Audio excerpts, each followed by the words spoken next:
A car show isn't remembered for how it starts, it's remembered for how it ends. Today, I'll show you the final moments that determine their legacy, starting with Hoonigan. Ken Block was one of those rare people who was so specifically talented at something that he genuinely changed what people thought was possible. Holy shit! The Gymkhana series started in 2008. Just Ken, a car, and a space to throw it around in ways that made your brain struggle to process what it was watching. The first video went viral because it was something genuinely new, almost as art. There were professional racing drivers watching the footage trying to figure out how he was doing what he was doing. What Ken understood, maybe better than anyone else working in the car content at the time, was that most people don't connect with motorsport because motorsport keeps you at a distance. You watch cars go around a track and it's impressive, of course, but it's remote. What Ken did was bring it close. Put the camera right there. Make you feel like you were standing 10 feet away from something that should not be physically possible. And then do it again in a new location with a new car and somehow make it feel fresh every single time.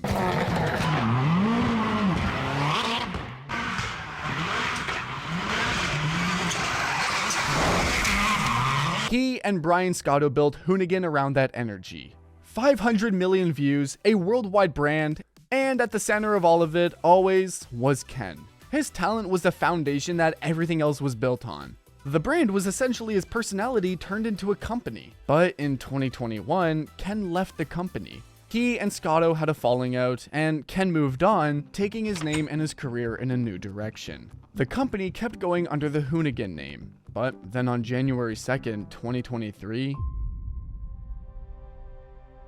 a snowmobile accident in Utah. He was 55 years old. Now, there's not much analysis to do here. It's just a tragedy. A guy who was genuinely great at something he loved, gone suddenly with no warning at all.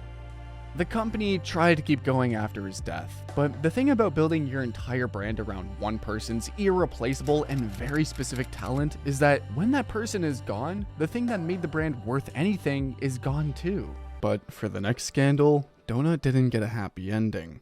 For years, Donut Media was the top gear of YouTube. But if you never watched them, here's what you need to know. Donut started in 2015. A small group of friends in Los Angeles who loved cars and figured out how to make that love feel contagious on camera. The guy at the center of it was James Pumphrey. Tall, goofy, genuinely enthusiastic in a way that never felt faked. I'm the number 2 driver of the Akagi Red Suns, goddammit! He had a co-host named Zach Job, who was the one who would keep things grounded when James went off the rails. Alright, so you guys might be wondering what makes me qualified to talk to you, aspiring mechanics, about project cars. And together, they built something that felt completely different from anything else in the car space at the time.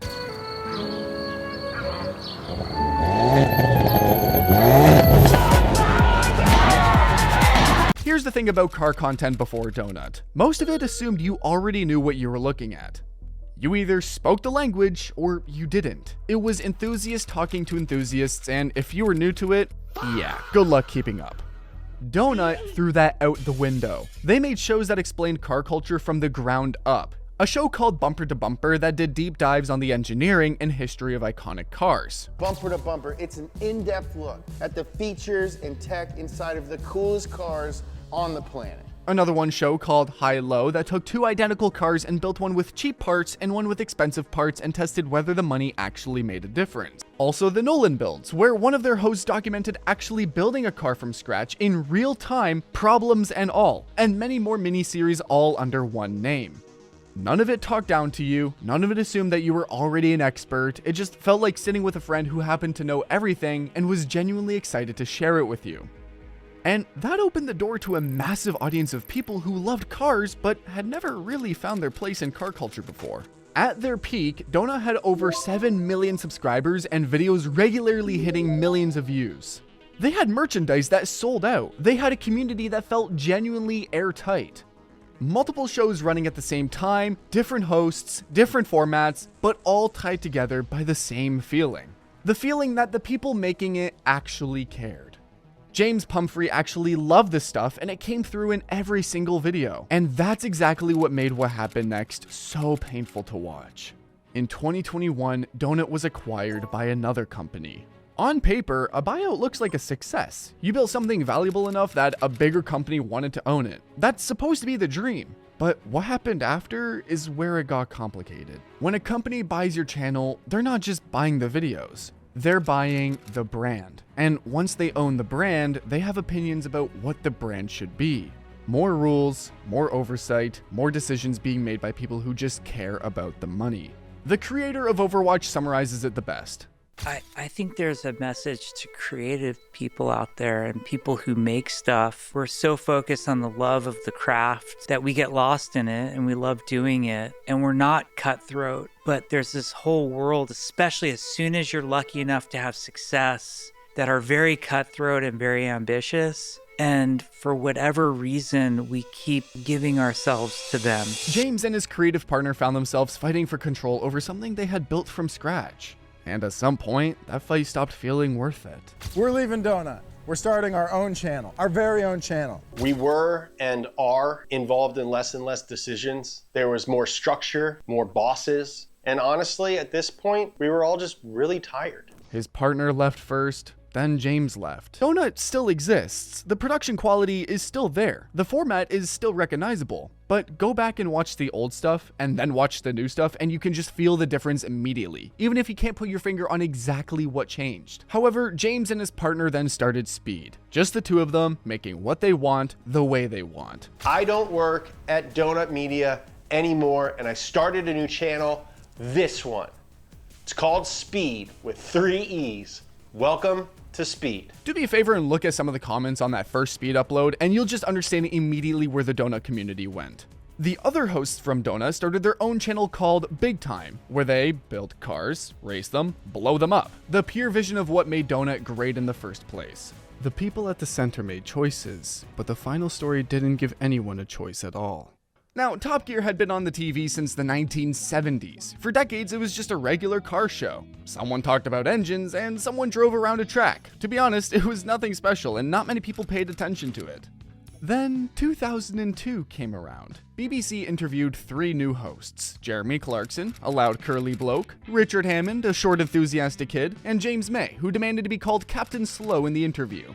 On paper, these 3 people should not have worked together. They disagreed on almost everything. They made fun of each other constantly. It looked like a disaster. Now, it's the stupidest idea. Why don't you go and wash the cars? That would be really useful. I've washed them. You haven't. I can see from here that it's still dirty and it still says penis on the bonnet. Go and do it properly. Clarkson!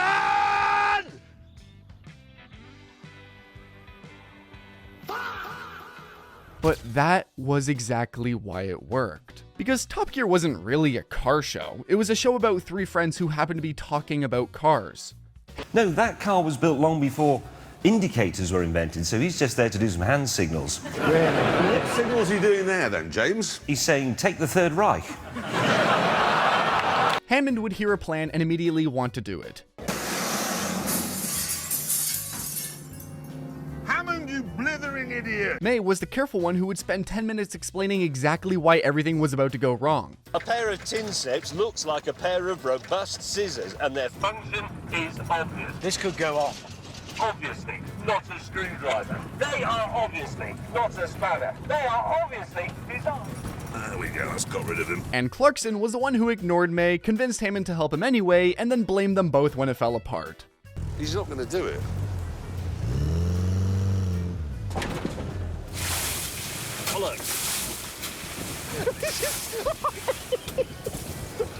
And somewhere in between all of that, they actually taught you things about cars without you even noticing. Then, with the addition of the Stig, you had a show that worked for everyone. Here comes the Stig now, with a patient who has been literally bored into a coma by one of the meetings they have in here. I mean, we've solved many things over the years, but I think that is our finest hour. It really is. I think it's up there with the best we've ever done. Oh, people who didn't care about cars at all just love watching these friends fuck around. By 2010, Top Gear had 350 million viewers. BBC was swimming in money. But building an empire around a man whose whole thing is saying whatever comes into his head without any filter is a terrible long-term strategy. and the problems were starting to show. Now, it's unlikely to be here because everyone does 5. It's not going to be here because everyone's on drugs. Now, that's full of spiders. Signposts here are all full of gibberish. They're all communists. Can't go there because the Americans will shoot you. In 2011, Top Gear made jokes about Mexican people. Isidore wrote a letter. The BBC apologized. Then, in 2014, they filmed in Argentina with a car whose license plate appeared to reference the Falkland War. An angry mob then chased the crew out of the country. All right, here's the situation. The protesters consisted of some Falkland War veterans and their associates, who said that if we didn't stop filming, there would be trouble. Our producers tried to explain it wasn't fake and that it would be replaced for the game of football, but they got nowhere. The producers said it would take 24 hours to organise the departure of such a large crew. But even though the police were present, the veterans said a mob was on its way and that there would be violence if we weren't gone in 3. Every single time, the BBC backed Jeremy because the ratings were too good and the money was too loud. But it was all about to change. March 4th, 2015. The Top Gear crew was filming in North Yorkshire. Long shooting days, cold weather, everyone was exhausted. At the end of one of those days, Clarkson came back to the hotel and asked if there was any hot food. He was told that the kitchen was closed. And according to everyone there, Clarkson completely lost it. He yelled at producer Asheen Tyman, then he punched him. Tyman went to the hospital that night with a split lip, and later that same night, Clarkson walked into the hotel bar and turned himself in. When the police got involved, it was front page news by morning. The BBC suspended Clarkson, ran a full investigation, and on March 25th, 2015, announced that his contract would not be renewed.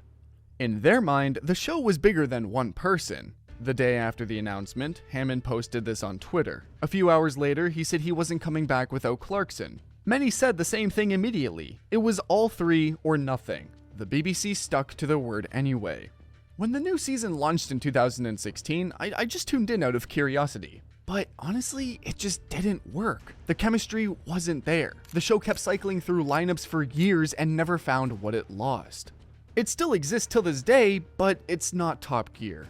Jeremy Clarkson is a farmer now, James May makes travel shows, Hammond builds things and crashes them. The Grand Tour gave them a few more years before that ended too, but it ended on their terms. James Pumphrey and his partner are still making videos on Speed, doing exactly what they always did. Zach and Jeremiah are still building and racing and blowing things up on their own channel big time. And Ken Block's final video is still out there, still introducing new people to what he could do behind a wheel. But all 3 are asking the same question in different ways. What do you want people to remember when it's over? If you enjoyed this video, go check out this one because it's even better.